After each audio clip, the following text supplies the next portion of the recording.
Hello, my name is Hemant, and I am product manager on PowerApps component framework. We had a lot of concurrent sessions along with this one, so I was a little worried about the attendance, but looks like we've got like good number of people, so thanks for joining.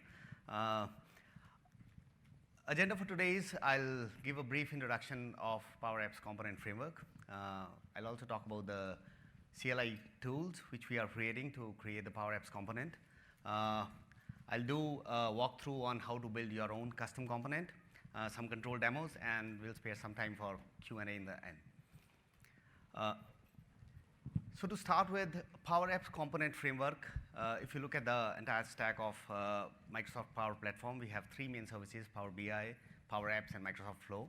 And PowerApp component framework is the component which enables UI custom component development for Power Platform or PowerApps, which means PowerApps Canvas and Model, or Dynamics 365 applications. So the question to start with, which I often get, is like, what kind of components can I add? So today you have fields on the form. For example, out of box, you can see budget amount as rendered as a currency field. You can replace it by your own custom visualization. As you can see in this case, it's replaced by Arc Knob, more optimized for mobile use case. You can drag and drop, easy to visualize. You can replace the grid with your own custom visualization. So instead of showing, for example, appointments in a tabular fashion, maybe a calendar control is more appropriate for that visualization. So you can replace your entire data set with whatever kind of visualization you want to add there. Unbound controls, a lot of time there are use cases which don't really map to fields or the data sets. In those cases, you can maybe weather, or you want to fetch the data from some external service or some custom entity. You can make the query and add those unbound controls. Right now, adding unbound control is not available in the preview, but something which is coming. Business process tab. So business process is something which sits on top of form across multiple entities. It has fields from different entities. You can convert them into custom components and have your own custom visualization. You can use it to display external context. For example, if you look at the LinkedIn integration today, the content which comes is from LinkedIn, but it's in context, it's passed the context of the contact account or lead account you are viewing, and you can add that visualization to your form. Or you can use external services, right? I'll show you the demo with Azure Maps, where you can replace the data set with the map. So you can, in a map, visualize where all different leads are. So this is what the Dynamics 365 new unified interface looks like. All the components built, right from field components to the process control to the data sets, it's built on PowerApps component framework already. So it's not something which is very new, but we have been internally using it to build our entire stack for enterprise sales, service marketing, project service, field service applications. And now it gives our partners, ISVs, users capability to replace this entire experience by their own custom experience. So you can replace almost anything on the viewport and get your own visualizations in. So to summarize, framework gives you a set of APIs which allow you to embed your content into the context of PowerApps.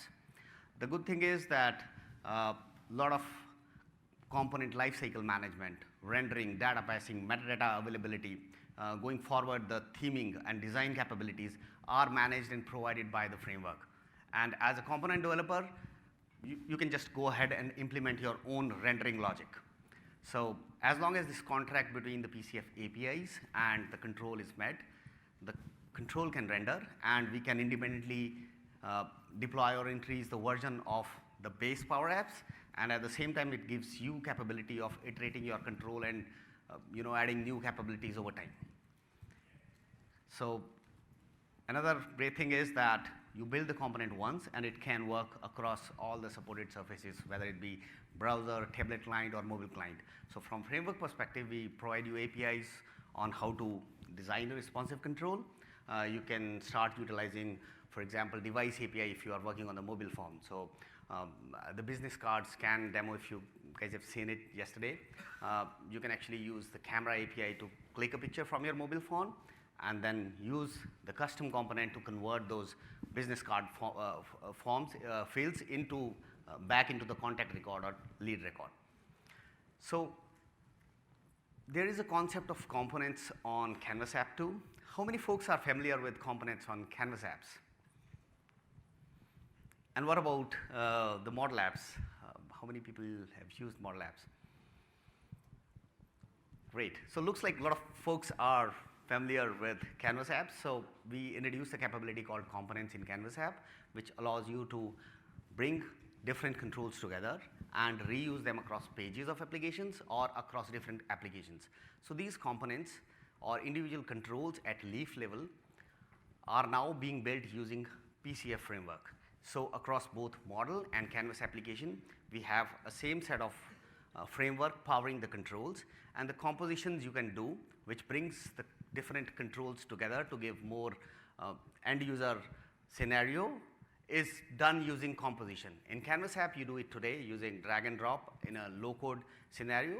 On the model app, you do it today using the compositions or the programmatic way. Going forward, as both the apps are being merged, I think PCF is one of the core pillars of app convergence, bringing both Canvas and model apps together. We have started already shipping controls, as you might have seen the AI controls being shipped. They are built on PCF and they are available on both the app types, and that's one of the core ideas of framework, that you build the control once and you should be able to use it both on model and Canvas and across all different surfaces. And components can be packaged into solutions and they can be sold on app stores. So from high level capability perspective, the framework takes care or provides tool to author the components, package them, install them into your CDS server, configure them, and do all the client rendering. So all the basic validations which sit outside control, like PBL, client API, is taken care by the framework, and as a component developer, you really don't need to worry about that. And as a developer, you just focus on the experience you want to do.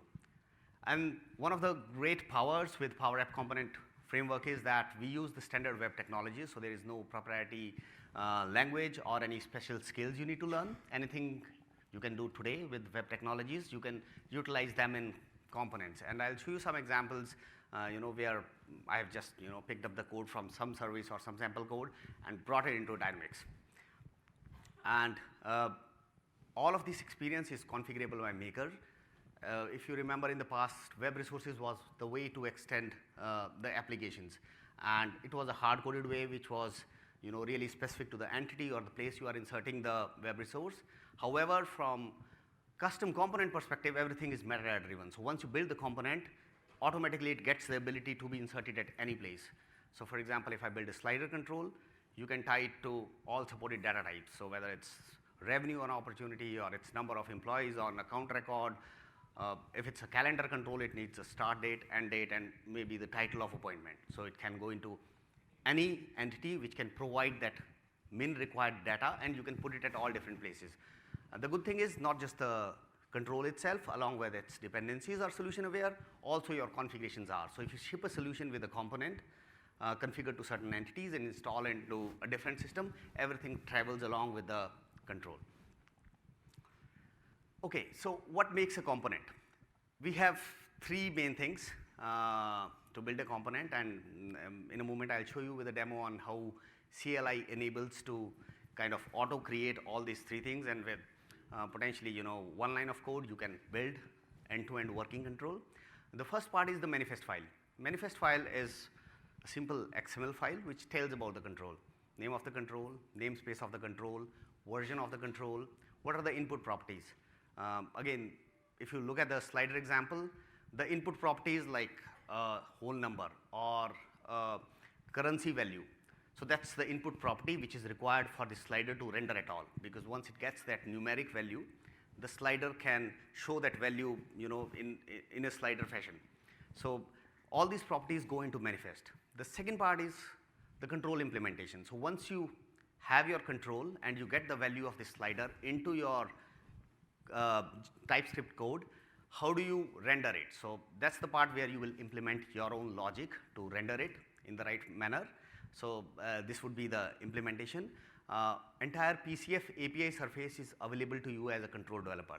So you can use IntelliSense to see what all capabilities are available. For example, if I want to look at the geolocation or the camera, I can just look at my interface and IntelliSense will suggest me the right APIs with the right return type, and I can utilize that within my control. And the third part is resource file.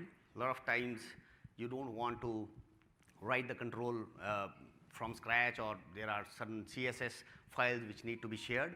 All these, from code modularity perspective, all these assets which are under control, images for example, are specified in these resource files. So once you create a control under one control head, all these dependencies are part of that control. So few key strategy elements, I want to touch upon this one because it kind of highlights how we are envisioning the roadmap going forward. This is first time ever, the third-party developers are going to get the capabilities which are available out of box. That way, you can build something which, as first-party Microsoft apps can. So sales, service, marketing, their hierarchy charts or org charts, calendar controls, editable grids.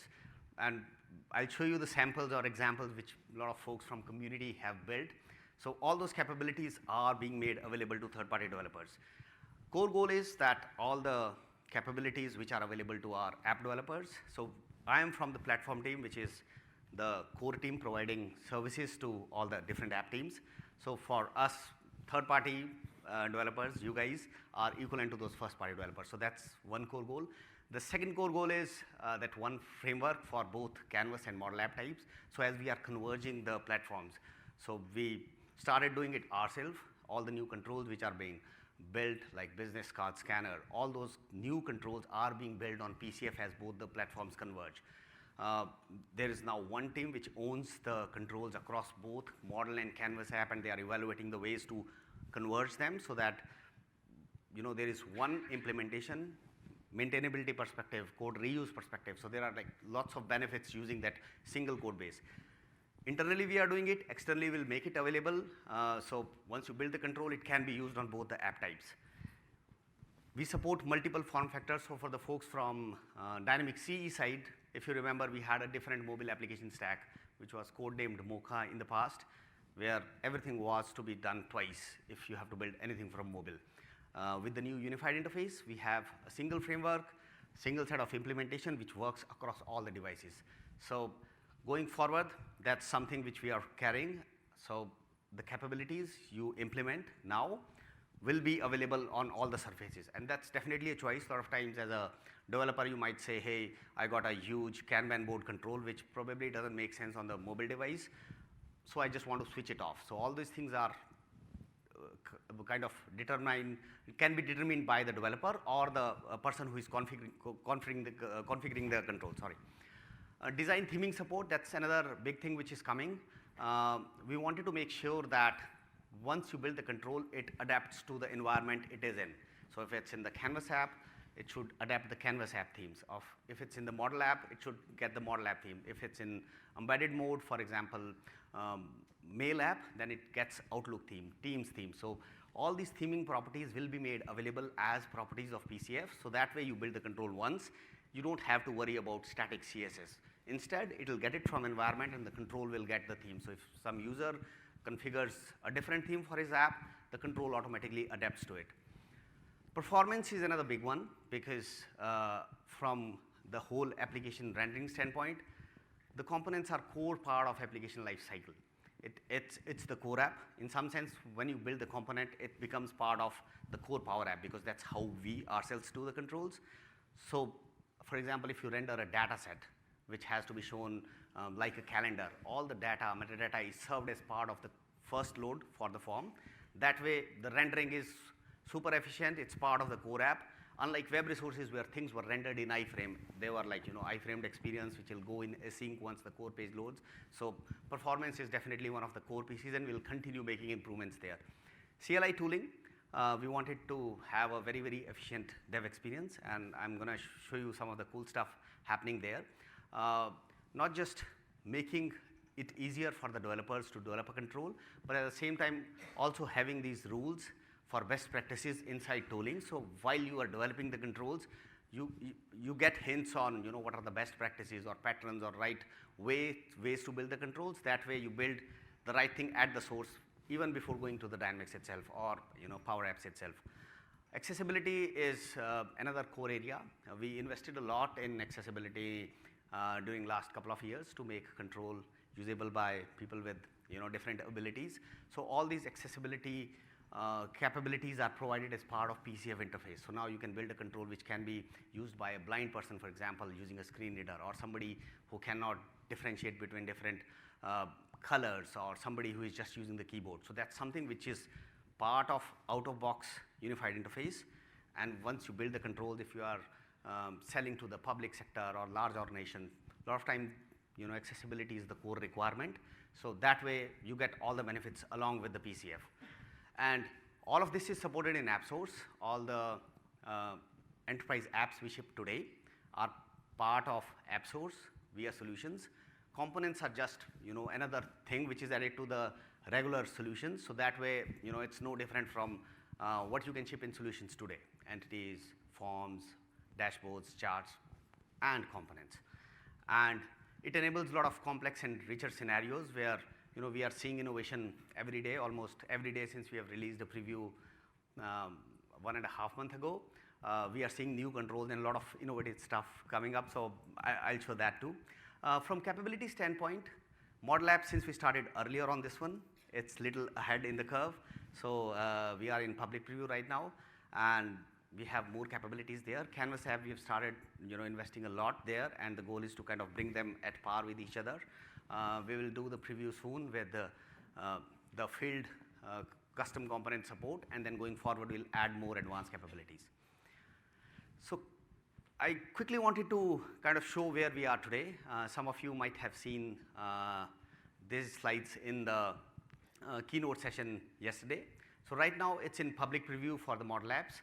So if you go into aka.ms PCF blog, you will see the links to documentation, CLI tooling on how to build the controls, and then you can get started there. PowerApps CLI is also in public preview. It can be used to kind of quickly build controls. I'll also show the Visual Studio plugin, which is under development. I just got the first bits today. In addition to that, PCF is coming to Canvas. We'll make the private preview available soon on Canvas apps. And then we have a lot of community controls being built. So as I was saying, it's very new to the community, but we are already, the number of custom components from community is more than what we have built in last 2.5 years, across different app types. So it's 415 as of yesterday. And folks have done all sort of beautiful controls, as you can see: maps, thumbnail control, color picker, key input, address validations, credit card validations, regex, relationships, Gantt charts, maps, emoji icons. So thank you for that, and I think you guys deserve a big round of applause on that. So yeah, thanks. So PowerApps CLI, the part B of the story. How do I get started on building a custom component? So I'll show you a quick end-to-end demo. It doesn't take more than a few minutes to build control from scratch, and that's a quick and easy way to get started. PowerApps CLI has enabled all those scenarios using a single line of command, and you can get started. It's one single stop tool to build custom components for PowerApps today. Going forward, the roadmap for PowerApps CLI is that it will include additional components like web resources or plugins. All of those can be created by this PowerApps CLI. It will be the foundation of all the dev experience going forward. And to start developing, there is an installer. You can go and install PowerApps CLI tool using command line, and a Visual Studio plugin which is coming soon. So using either CLI tools, you can create a control, or you can go through Visual Studio experience. And once the control stub is created, you have the right structures, right XMLs and dependencies in place. You can use editor of your choice to do your TypeScript or JavaScript development. So whether it's VS Code or Visual Studio, you can just open it up there and start building. One of the core value add from CLI perspective is that it enables developers to build the control and test it on the client without actually going to the CDS server and deploying it via solutions. So this was like one of very challenging capability, because Now you have to boot up the control outside Dynamics. So entire framework had to be mounted on the client so that it can render the control. We had to do a lot of stub implementations so that the right data can be passed in. Some of the things are configurable today. You can change the input values and see the control rendering. You can use it for debugging, check your styling, make minor changes, and once you feel that it's in reasonably good state, that's the time when you deploy it to the server and start polishing the control. Control packaging is also supported by CLI, so it will give you tools to create a solution package, put your control into the package, and that package can be imported into CDS as a regular solution package. So quick references, I've created short links for most of these. I think this screen is very important. So to get started, PCF blog, this contains pointers to all the documentation, CLI tooling, samples, community, forums. Community forum is, we are seeing a lot of traction there, and the good thing is that people have started helping each other, so which is great. We have few experts in the room too, who have started playing and started building more complex controls, and that's the aspiration. The community should be able to help each other. Another great thing which we have started seeing is that people build the components and push it on GitHub, so they become available to everyone else. And then somebody can pick it from there, do a version 2, do enhancements, changes. People have started requesting controls. I need to do this. How do I get it done? How to use the REST APIs or how to use Angular. So that's another great thing. I think community is really, really growing fast. And as we have more users on PowerApps or on Dynamics apps, I think I see a huge potential there, and we need to keep the momentum going. We also have a link for feature ideas. It's new, it's in preview, and if you think of it, it's one of the biggest feature released ever. I have been with Dynamics Group for almost 11 years, and this is the first time we are providing the same capabilities to external developers as we provide to our own first-party developers. So sure, there are a lot of things which can be better, a lot of features which can be done, and definitely we want to hear your feedback. Where are the gaps you see? What are the top asks? Because our app teams are first-party apps, so sure there would be scenarios which are more optimized for you guys or more required from your side. So log an idea, we are constantly monitoring it. All the top ideas or the things most requested, those would be prioritized and help us shape the future direction of PCF. Okay, I'll switch to demo.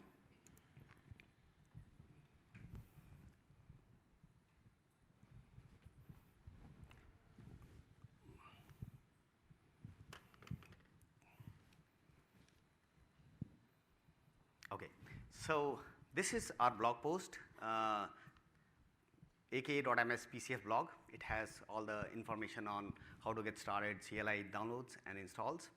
The forum, I've also created one thread to showcase all the community component. I try to keep it updated. As you can see, a lot of folks have published the controls. I keep adding them there so that others have a good reference point to get started. For example, if you are building a timer control, maybe look at something which others have implemented. It's a great way to get started, get new ideas, sometimes just to kind of see what's going on in the community. And a lot of times we see controls which we never imagined.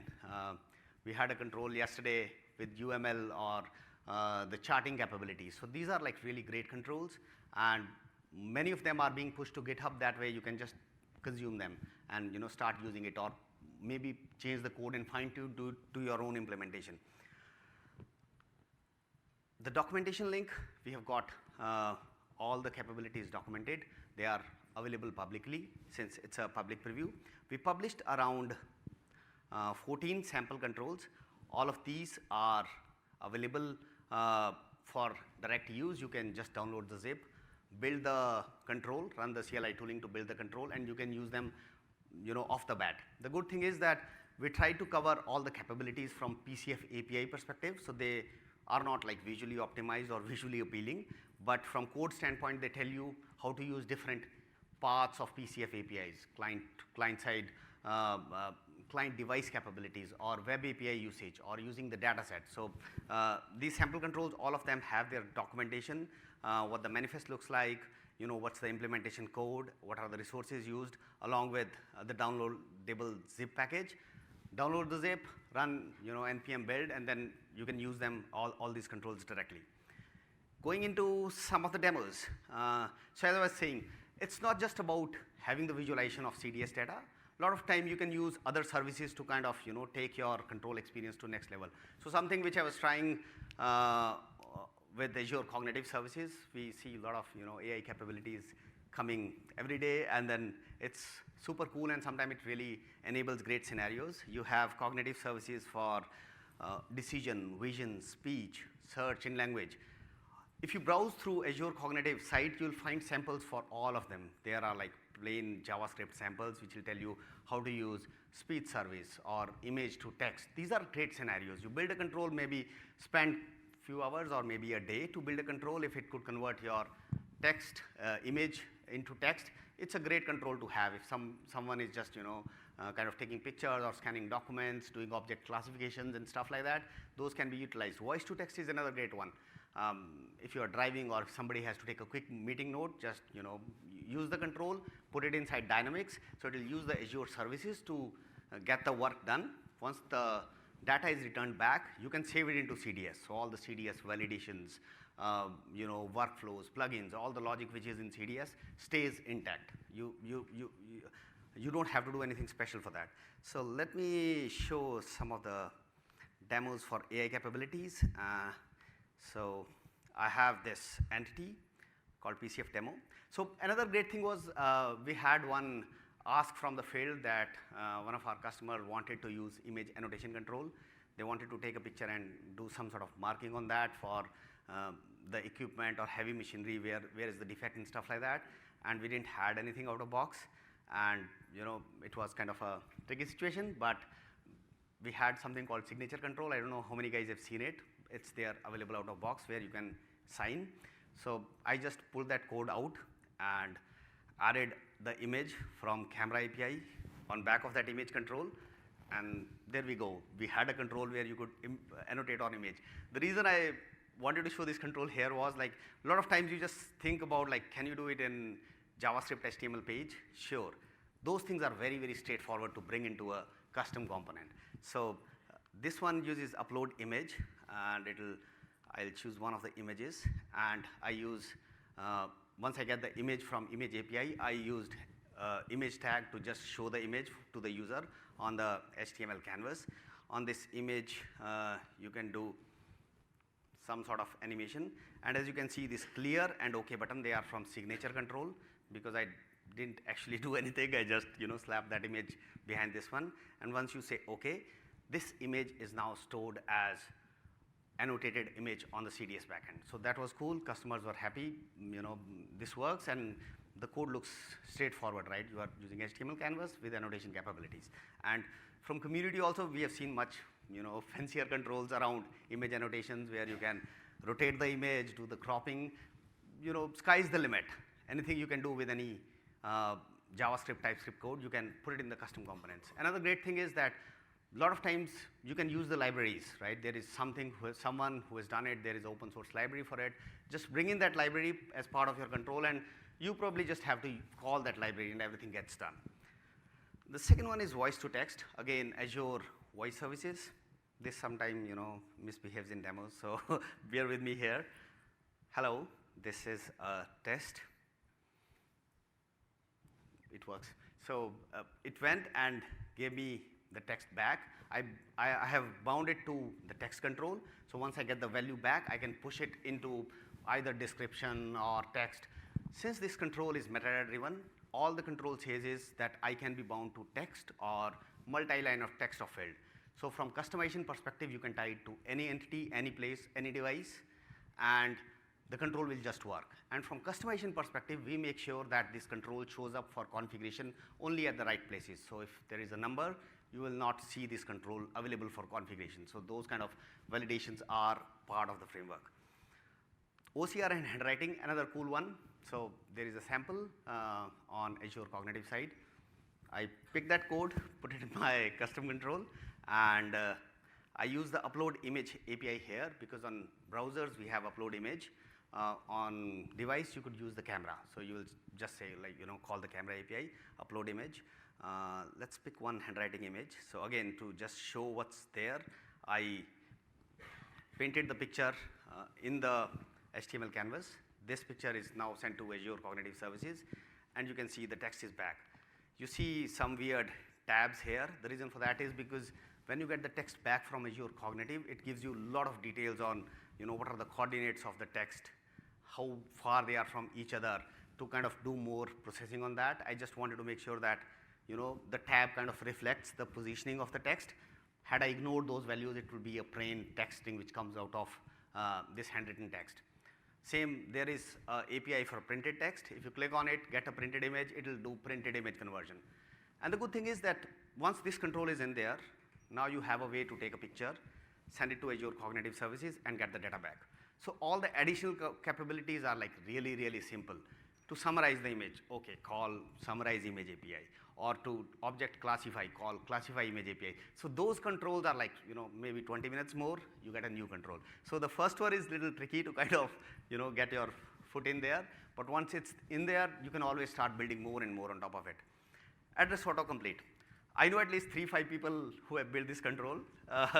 So, these controls are super cool, right? Why would somebody need to type the entire address, right? I can just use some API. I know there are implementation using Bing Maps, Azure Maps, Google Maps. So you just use the service of your choice. What I'll do here is I'll start typing. And as you can see, all the addresses are suggested as I'm typing. So I don't have to type everything. And once I select one of those, these fields down here are standard dynamics fields. They are automatically populated because the service tells me this is the street, county, zip code, and all those values. So the great part is you can configure it to any entity wherever you need the address, and it just works. The last one is notes quick create. The reason I put this control in there is that a lot of time you need to use the CDS backend to get more data from the context or create something. If there is a button, for example, in your control to say create a follow-up appointment while you are in account record. So maybe you just want to pop up like what's the title of appointment and choose a date or something like that. You don't need to navigate to appointment and to click create and look at appointment form. You can do it in the context. Just ask user for appointment name and time in the standard fields using HTML based controls. You can do it as simple as that. Once that data is captured in the control, you can use the web APIs to directly create the control. The good part is web API object is available as part of PCF interface. You don't have to worry about authentication, security, any of these. You just use one line of code like create appointment for this account because you are in the context, and that record will be created. The create note was interesting scenario for Microsoft. Our sales team wanted a way to quickly create a note. So folks who are familiar today, if you have to create a note, you need to go to sitemap, entity, grid, choose the right record, timeline, and then create a note. This control can be placed any place.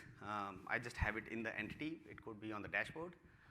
And then once you have the control, you can type in the title of the control, and this is note, and add note. So there is an API to collect the lookup in the PCF. So I call that API. All this experience is a lookup experience. It's not something which as a component developer I have built. I can choose what entities show up there. So once I have those entities, I can pick one of those and say add. So at this point in the control, I have all the values which I need. I have the parent account, I have the title of the note, I have description of the note. I can make a web API and just create that thing. So I just added an alert message here to add that entity and show it in context. But you can think of multiple scenarios like that, right? If you are in the context, you can create, retrieve, update, delete all the CDS data sitting inside the control. So that way, it can be way more immersive experience. Within a grid, for example, or a calendar, you can say, mark opportunity as closed or update something. So all those things can be done within the context. Okay, the next one is Azure Maps. So Azure Map was also something which I just stumbled into while I was looking at some of the capabilities Microsoft controls or services provide.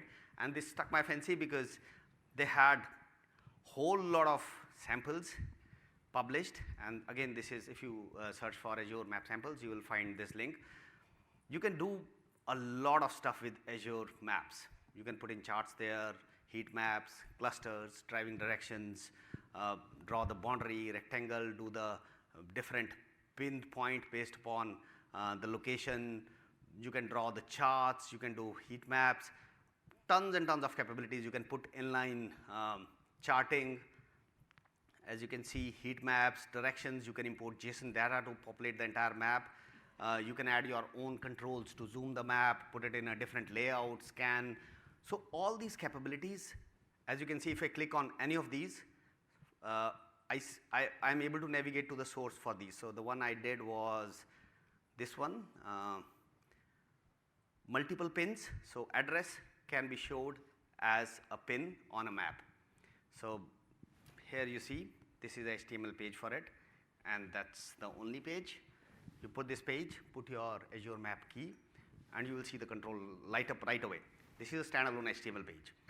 So what I did was take this code, put it into a index implementation for custom component, added a way, either I could have hard-coded the key into the code or exposed it as a configurable property, or you can put it in the plugin if you want it to be secure, or use Azure Key Vault or any of the services.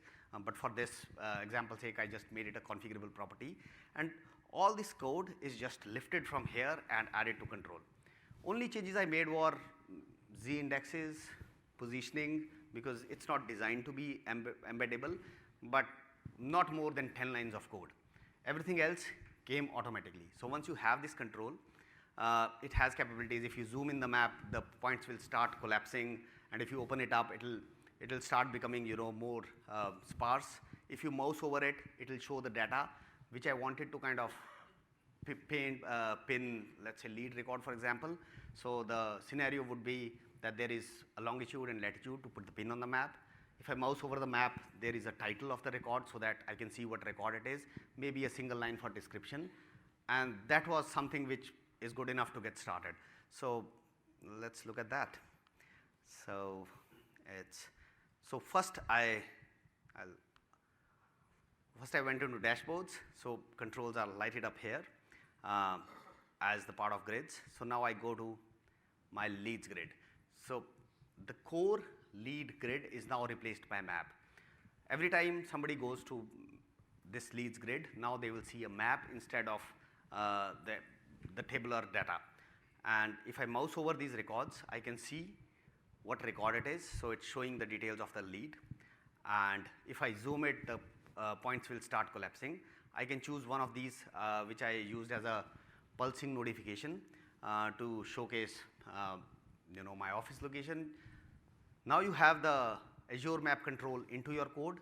Everything else is simple. It's just like spend more time and do these 20 other capabilities, because programmatically now you have access to Azure map SDK and PCF APIs. Anything else is now super easy. The great part with this is that if you change the view, all this data is automatically fed into the control. So you don't really care on what all leads view means, what are the filters, filtering condition on it. The framework will provide you the right data. So you just build the control. All you care is like, here is the data set which I am getting and how to paint it on the map. The view selector automatically is supported by the control. The second part is the search. So if I search on the record, again, something which is done outside control. And if I search, the framework will take care of searching the data, returning the right side, and as you can see, only one record is returned. The last thing I wanted to show is that if I go to these controls, all these controls are added programmatically. So it's not an iframe, it's an iframe because it's coming from big service, but I'm not using these controls as is. So I place them programmatically on the map. I could have, you know, placed them on right side. I could have, you know, removed 3 of these, added 2, added my custom events on these ones. I could change the layout of the map. I can change, you know, the way map looks. It can be panned and zoomed. This is like one of multiple capabilities you have with maps. So the point here is that, you know, once you have the objects into your control, you can use any additional capabilities. So just bring them in. This now becomes a reusable map control. You can put it on any entity, any place which has longitude and latitude. Definitely that's something which is needed for a map, and it will light up. Let me quickly cover the second part on building the custom components.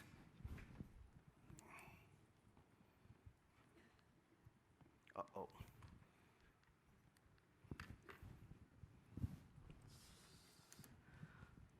It was 5.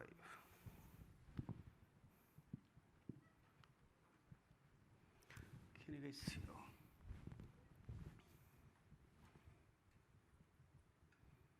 Sorry guys, looks like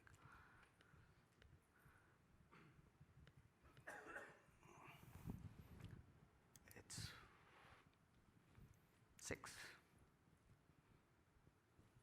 Okay. So let's go to experience on how to build the custom control. It's there. So as I said, sample PCF controls, if you download the zip, you'll get all the controls here. So if I do dir on this one, is the font okay? You can see all the controls in there. All these controls have standard structure which is created using PCF tooling. All these can be used. I'll show that to you in a moment. Let's go to increment control. So the slider example. This one is already built, so I'll build another control from scratch. For this one, I'll just quickly try to test it on the local debug harness. So this control is built, compiled, everything is ready. npm start means show the control in the local debug harness. So code and everything is in there. It's a vanilla sample control, and my intention is to kind of show it in the test harness outside Dynamics or PowerApps. So once I do that, there. So this incremental control shows up, and I can increment the values here, 1, 2, 3, 4, 5. So there is also a way to input the value, which is similar to what it would have been if you have bound this control to number of employees or any other field. So if I put the value in there, it will be incremented in the control. So how do we do that? So let's try to build one from scratch. So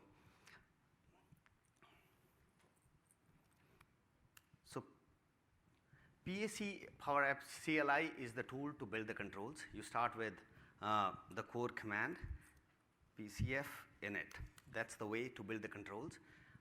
It keeps you guiding through the process on what all it requires.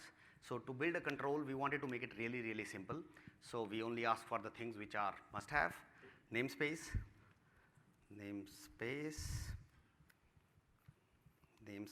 whatever, test, name, Hemant, and template. So template means what kind of control do you want? Is it a field control or a dataset control? I'll make it a field control and enter. Uh-oh. Template field.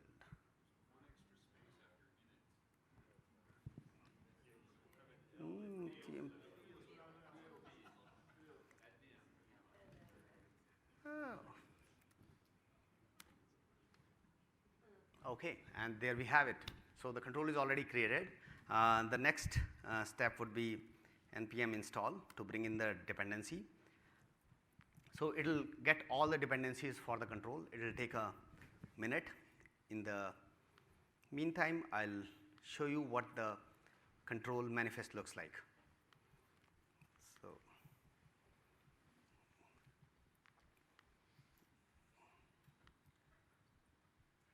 let's see. And which one was MBS? We created a test. And this is the source for the control. So let's open this manifest to see what's the structure of manifest. All it does is it will put the control namespace in the manifest file with the version and all the required fields. So as you can see, the namespace, the constructor of the control, which is the name of the control, the version is added to the control, and you have the control with one implementation file, which is index.ts. If you need CSS, it has added the stubs for those files. You can uncomment these and add a CSS file if you want to visualize. So the control is there. I'll just open it in the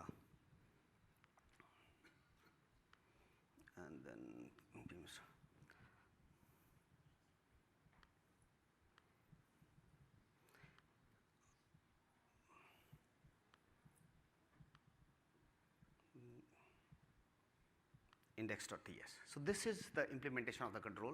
So if you look at it,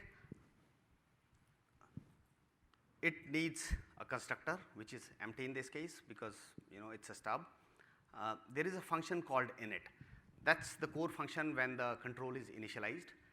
At the minimal, you would need to put some content into the control so that it shows something. And this HTML div element is the div which the control gets. Anything you are creating as your HTML DOM element, you will add it as a child of this div element. So for example, if I want to, I just had the code here, I'll copy paste.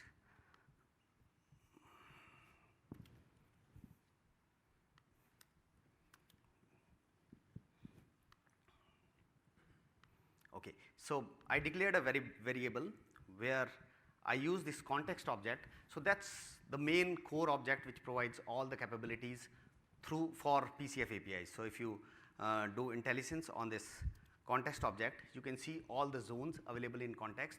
So it has client zone, device, factory, formatting, mode. This tells you what APIs are available as part of PCF and also what properties are available. So in the control, for example, in the number control, I'll say that the numeric value is available, which is there in the manifest as input property. In this case, the sample property. So that is also something which is shown by IntelliSense. I use that sample property value which is coming in and use the formatted version of it. So a lot of time you would need to display the data. In Dynamics, there are user settings at the, org level settings for formatting. There are user level settings for formatting. Same data in German or English would be in different formats, dates, numbers, integers. You want to honor all of that, right? When you build a control, it should be in user locale so that it goes seamless with the entire app. So that way, in those cases, you will use the formatted values to display. But a lot of time when you have to do the calculations, add the numbers or work with dates, that's the time when you will use the raw value, which is another way the control would be available. And the next step I do is, this container is the HTML div element for the control. I just added whatever value comes in, just put it in as an inner text. So let's build this control, npm build. And then for samples, I found a utility yesterday for recursive install. You can unzip the control folder where you get all the controls in different folders. From the root, you can run this recursive install. It will do all the required installs for npm module at the root level. So that way, all your controls are ready to go. From there, you don't have to go into individual folders. So once you build this control, in a moment,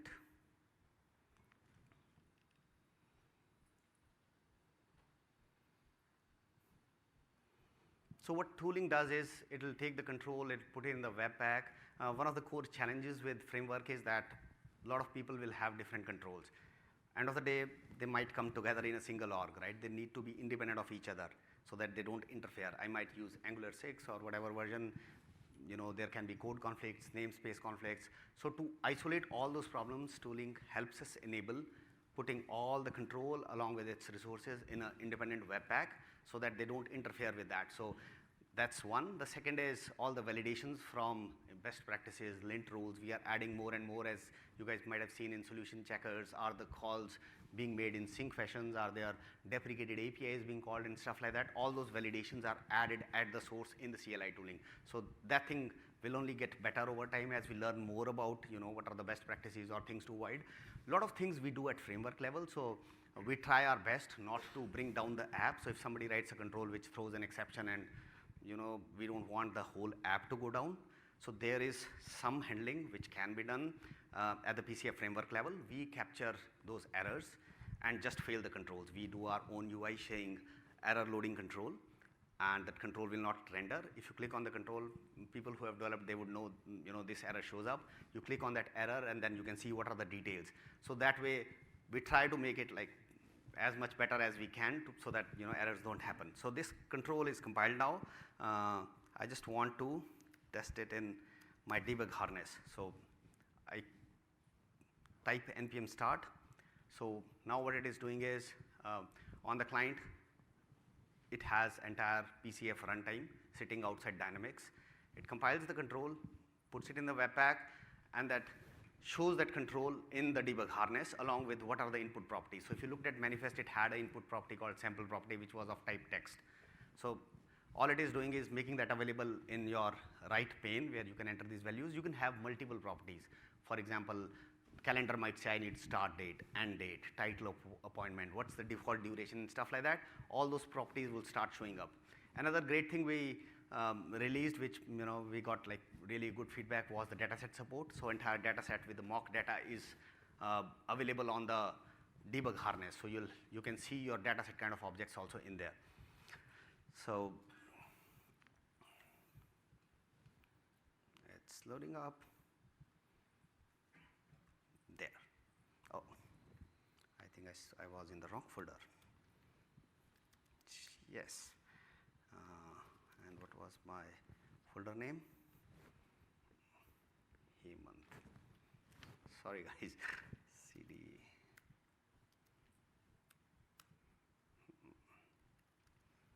Run build.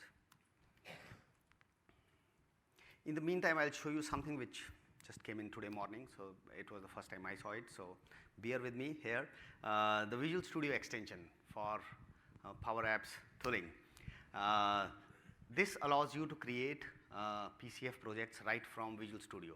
So when you launch Visual Studio, you can say create a new project. I click on it, and if I have the extension installed, it will show me the different types of projects available. So this is new. As I said, it just came in this morning. I choose PowerApps component framework project. So once I click on it and say next, it will ask me the same questions the CLI asks. On the back, it's the same code working. So I'll say test 2019 location and .NET framework. And what is the control namespace. One thing to kind of bear in mind with control namespace is that treat it as the standard namespaces. Try to make it as unique as possible because namespacing is something which avoids the conflicts across controls. So think of a great scenario. So when you are starting, start with something which is correct, because if you change the name of the control or namespace of the control, technically it becomes a different control, and system will start treating it as a different control. So if scenarios like upgrade and things like that are to be considered, make sure that you have a namespace which is unique to you. So my unique namespace, pretty unique namespace, and control name again, test 123, and template type, so field or dataset. So let's say field, and once I say create, it will create the project for me. Same thing we saw with CLI, you will have it in the Visual Studio. So Visual Studio will create all the dependencies, project index.ts file, and right from here I can go and create my controls. So as you can see, it's still doing work on the background. See, it's restoring the npm packages. So once those packages are installed, in the meantime we'll switch the screen here and try this one, npm start.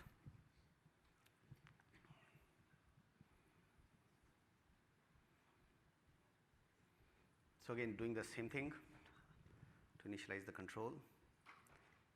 There, so this one is finished and ready. I right click on it and say build. It will build the solution, create a webpack, not the solution, sorry. It will build the control in the right output format and then create a project for me. The second thing which is available is in the solution, I can go and add,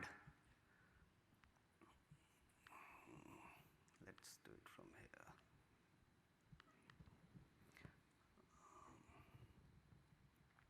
Add, I don't know, it goes in the solution, sorry.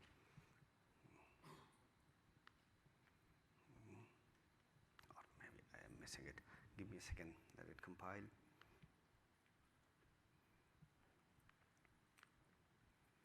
there. So this one build is successful, everything is built. The second type of project I was mentioning was the solution project.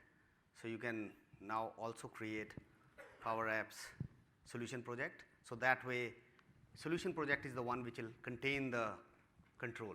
So once you create a solution project, it will ask you the questions for solution. You can say, the solution project name and say create. Once the solution is created, it'll also ask you about the publisher prefix and stuff. And then once the solution is created, you can add a reference for that control project, so that control is added to the solution. So while it's doing this,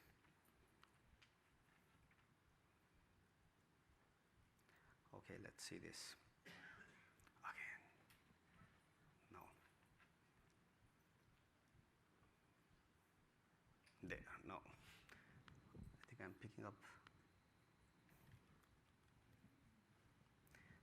something is not working, but it's showing up the wrong control.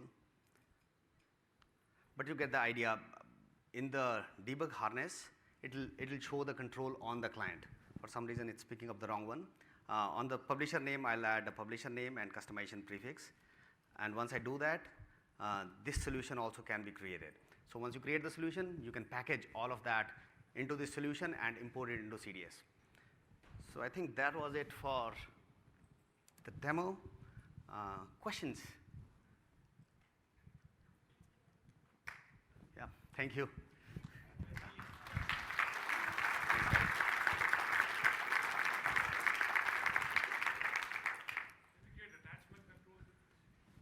You can, yes, you can use it. You can create attachments, yes. I think we already have a community sample for attachments. You can drag and drop and add attachments.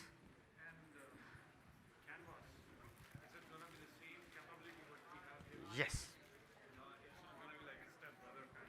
No, as I said, it's catching up. So it might take a little bit of time to get there, but it will be at par, yes. Cool. Thank you, guys. Thank you very much. Hey.